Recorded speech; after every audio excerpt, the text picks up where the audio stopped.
this country is at war with Germany. We had to do a job, and we did the job, and that was it. The men had to go and fight, and the women had to take their place. Soldiers, sailors, and airmen of the Allied Expeditionary Force, you are about to embark upon the Great Crusade. Hello and welcome to the latest episode here on Foxhole Chat. This week we are carrying on our Band of Brothers series. So we've made our way through Easy Company's training days. They've jumped into Normandy, and now it is time for their first major engagement of World War II. And I've got to say, right off the bat, rewatching this episode, I was sat thinking, I think this is one of my favorites. I think it's really one of my favorites. I just love everything about it.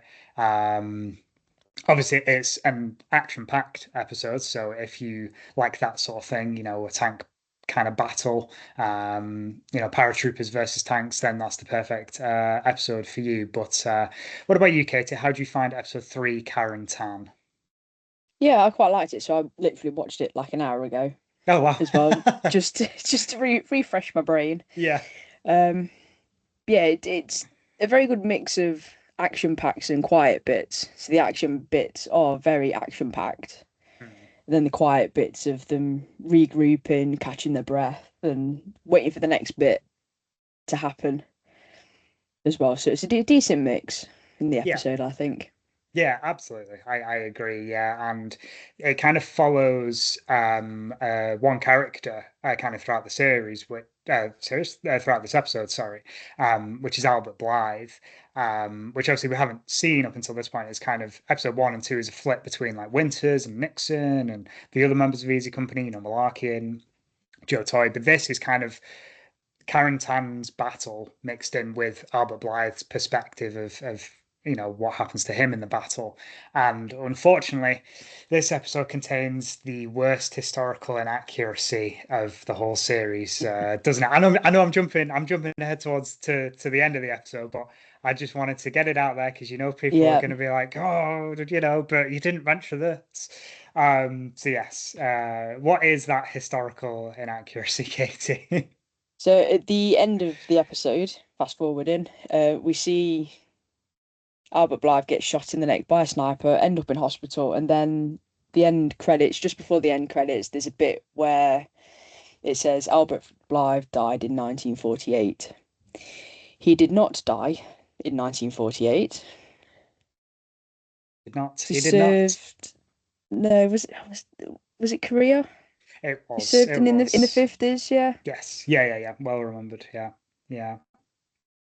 I think he went on to have kind of like quite a distinguished career after he recovered from his wounds and fought in Korea. Like I think he got a few more medals from what I can remember off the top of my head.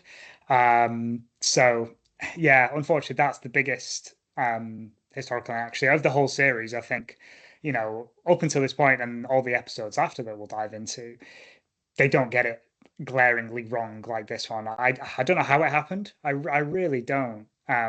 Because even back in the early 2000s, surely that information of him serving in Korea would have been available, right? You'd have thought so, but I suppose it depends. I mean, Band of Brothers was based off the Band of Brothers book by Stephen Ambrose. So I suppose in some respects, if he gets it wrong, how deep are the others going to look into it when they're doing the movie? Because they're using this book as the basis.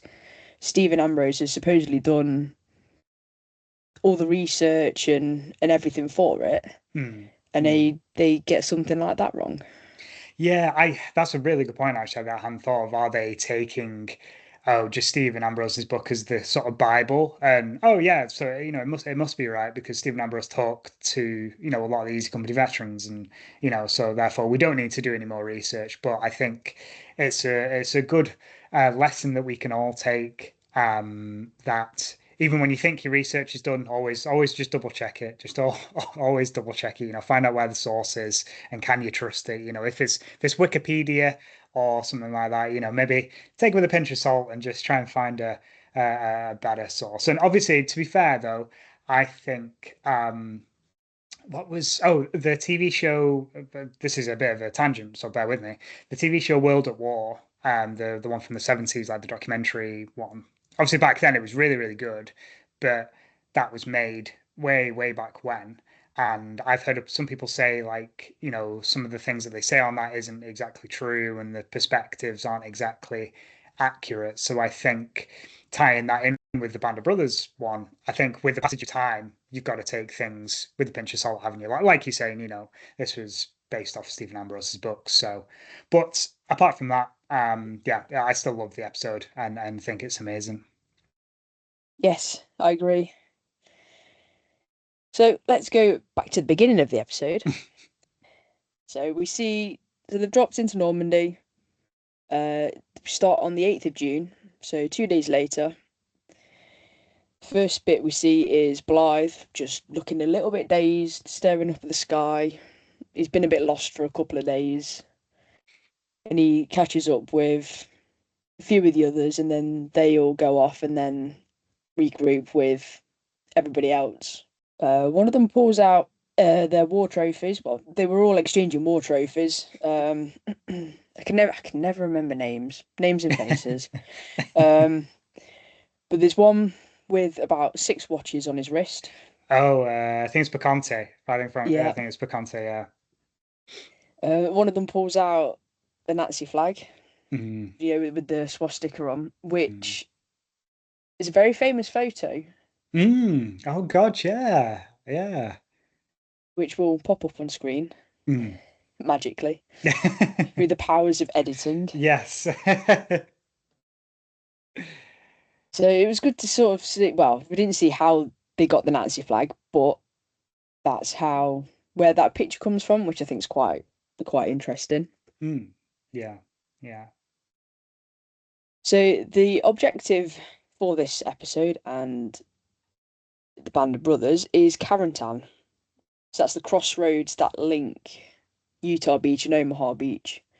And without that, they're not going to be linking up and basically progressing, really, are they? No, it was super strategic that the Allies knew they had to capture after they'd secured the beaches, which, and having been there, it's only a small town, it's kind of like I would akin it to similar size to some of the towns in, Wales and England. It's only very small. So for it to hold like that much significance, yeah, it kind of boggles the mind. But yes, it was very, very important.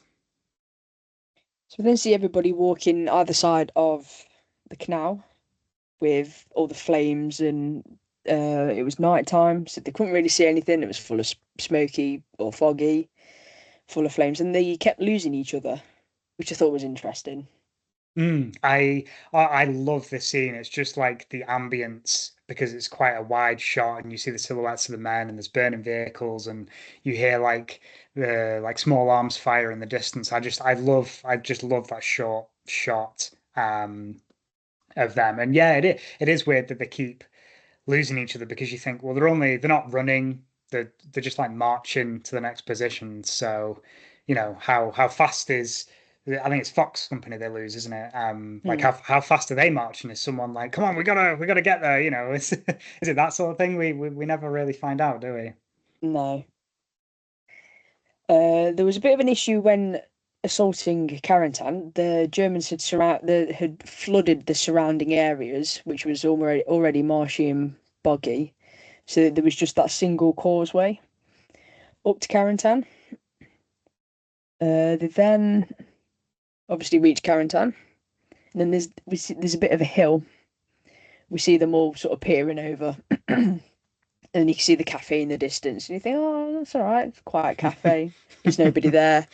And they all start marching over, and lo and behold, it's full of German machine gunners. Yeah, yeah, and then this is the kind of infamous scene that is like 100% true. That obviously the machine guns start firing, the men then kind of panic and go into the ditches either side of the road, and you're not just gonna, it's survival instinct kicks in, And then Winters starts like screaming and shouting at them to move, and he literally kicks them up the backside. He's like, "We're not dying here. Come on, we've got a job to do. Like, get on." Meanwhile, Harry Welsh and George Luz, they've ran ahead, so they're literally like the only two guys, and they're like hiding behind a small building. And I think there's not many swear words in Band of Brothers, but I think this is the only use of the F word from my memory when Welsh is like, Possibly. where Yeah. the F is everybody. Which, yeah, that was a nice detail. I don't know if there was, obviously we don't know if there was a lot of swearing in the war, but did they cut it out for TV to make it more palatable for the audience? We don't know. But I suppose when you're portraying war, like swear words, like come on, swear words are nothing compared to when you're showing, soldiers killing each other. But hey ho. So yes, it's the start of a very climactic battle, isn't it? Yeah. Yep. So that battle goes on.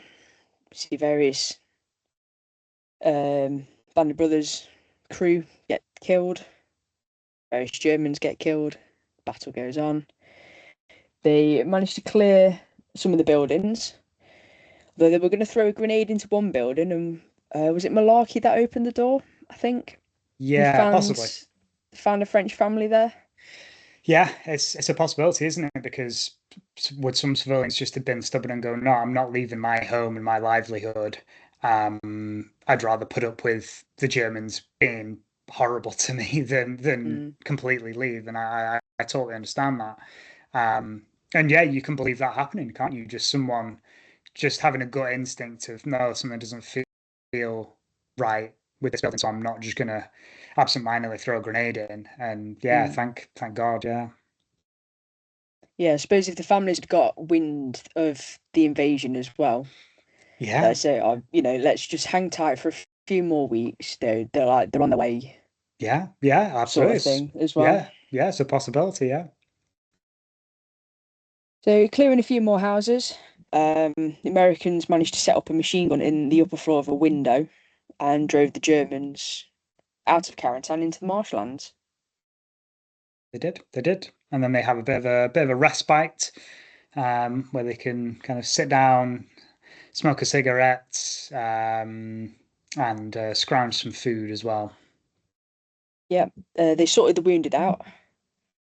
We see Winters get shot in the foot. It wasn't shot in the foot. It was a bit of stray shrapnel to the Yeah, ankle, wasn't it? yeah. Which he gets, you see him get annoyed about it. And it's fair enough because you've gone through all of that, and then just this one, you think it's done, and then clearly some random German just takes a pot shot, and you end up getting hit. And because I think that frustration comes from he didn't want it to lead to something worse, like it getting infected, or because he knew he had a job to do. He wanted to lead the men because he knew he could do a good job doing it. And he didn't want to leave his men. So I totally understand the frustration. Totally understand it. I want to know where the German was though. Yeah, Because you'd have yeah, thought that, everybody would have run off into the marshland and then yeah, everybody's sort of starting to relax a bit and look around and and there's just like this stray bit of shrapnel. Is that where did yeah. that come from? I mean, it could have been anywhere, right? He could have just been hiding around a corner, or he could have he could have still been in a building, couldn't he? That the Americans just hadn't fully cleared out. Maybe he was hiding Mm, in a wardrobe, possibly. I yeah. don't know, and then just peeks his head out. But yeah. So he takes himself off to the aid station, and this is where we come across Blythe again. So Blythe is suffering with, is it hysterical blindness? Yeah, I think yeah. Doc Rowe described it as. Hmm. Yeah, And then Winters just sat down, had a chat with him, and it went away. Blythe could mm, see, and he returned to combat yeah, instead of taking the easy way and going home. yeah, yeah. Which I think, again, I don't mean this to be like I loved Dick Quinter's episode, and I do. But I think that shows his character again. Like he was just really calming, and it shows what kind of leader he was. That he took the time to, talk to Blythe, and that his calming nature helped him. And it clearly, like, because my understanding of hysterical blindness is it's the body just, you're going through so much trauma, your body just shuts down your senses to protect your kind of internal organs, really. I might be wrong on that, I'm not a doctor. But yeah, again, I think it shows Winter's character and his ability to connect with his men. So Blythe's a bit happier and sorted himself out. He then goes and sits with a few of probably a mix of Easy and Fox and all of those guys, and they're sat talking about Spears again, about whether he did or didn't kill his prisoners, and whether he did or didn't kill a sergeant of his. Yeah, yeah, and then Spears kind of he's like a ghost, is he? He just appears out of nowhere. And one of them, I can't remember the name. He's like, oh, he tells the men that they're moving out, and then one of them, this is kind of I think it's before they start talking about him. He kind of makes a comment of, "Oh, don't they know we're just getting settled here?"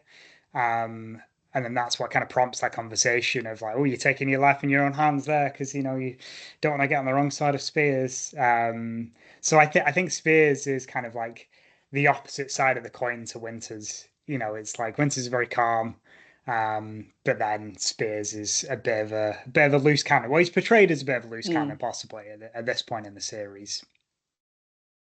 Yep. So Spears comes over, tells everybody we're moving out. Get your shit together. Grab all your stuff. So they're then walking through the fields. Gunfire starts. They all drop. It's the German counterattack. They're putting up a fight and trying to push the Yanks back towards the sea. Yeah. So it's exchanging gunfire. Nighttime comes. Everybody's tired, and poor Talbot gets punctured by one of the others because they didn't recognize each other in the dark. Yeah. He gets a bayonet to the stomach, doesn't he? Yeah. This is where the rule of like most soldiers knew never to get out of your foxhole at night, but because of this exact reason, and that's why they had the code words. They still use the code words from D-Day, flash and thunder, to identify. But yeah, this is very unfortunate, and obviously this battle that we're kind of talking about now that happens in the episode is the Battle of the Bloody Gulch. Very, very widely well known. And I actually, weirdly, I was watching one of JD's videos where he went to where it happened. But the landscape has like changed like so much, obviously, over 80 years. Yeah, and obviously, like it wasn't just Easy Company that was in the Battle of Bloody Gulch. There was quite a few more. It's obviously the just Band of Brothers is highlighting Easy Company as the spotlight. So yes, a very unfortunate event for Floyd Talbot. Yep, we see Dog and Fox Company fall back, but Easy stayed up ahead. Winters moves up and down the line, coordinating fire, checking up on his men, doing what Winters does. So then the cavalry appears. Got the second armoured, which was diverted to go and help them. So they think they had around 60 tanks and armoured vehicles, including Shermans and self-propelled guns. Yeah, God. I mean, we don't So see that that. was We don't see that in the series because obviously this was made in the early 2000s and they couldn't have gotten 60 vehicles. You're probably lucky if you could get six together. But it's more about the portrayal of it's the armor coming to help the paratroopers to repel the Germans. Because as we know, paratroopers very lightly armed, so they're not going to do well up against German armor. But there's in between all this, just before the armor arrives, you see a scene of Harry Welsh and another soldier that I don't know the name of with the bazooka, and he's trying to time it where the German, I'm going to say armored vehicle because there's so many, and I can't remember. Is it a Stug? Is it a Tiger? Who knows? But he's trying to time it so the bazooka round goes underneath where there's less armor. And this ties in well with the bazooka being known as the Purple Heart weapon, because you had to get that close, and you hear the soldier say to Harry Welsh, "You're going to get me killed, Lieutenant," because the first round, ding, flies off, and he has to get the second one off. And obviously it works. And they think, great, we've knocked one out, let's carry on. And then, as you say, luckily, here come the Sherman tanks. Yep, this episode sort of skips a few days. So the Battle of the Bloody Gulch was the 14th of June. So we've gone from the 8th, fast forward to the 14th, and then we see Blythe and Walsh and all the others. They need to clear a farmhouse. So this technically happened on the 20th of June. So this is where we see Blythe getting shot in the neck. So the others give him cover and fire, and they go and get him back. Apparently, when I was researching this, Blythe saw a sniper in the tree. But during the training, instead of using blanks or ammo, they just had to shout bang bang. Apparently he did this instead of actually shooting a weapon, and therefore alerting the sniper that they were there, and that's when he got shot in the neck. Oh god. Apparently. Oh wow. I mean, what a crazy way that his brain worked. He was like, oh, I'm not in combat, I'm training.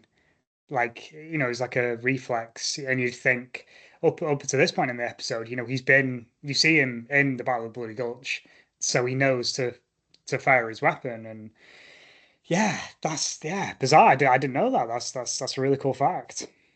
But it depends how if Blythe was portrayed relatively accurately of being terrified throughout all of this. So when he dropped, he hid in a ditch, didn't go and find his mates, and then he was cowering in his foxhole until obviously Winters grabbed hold of him.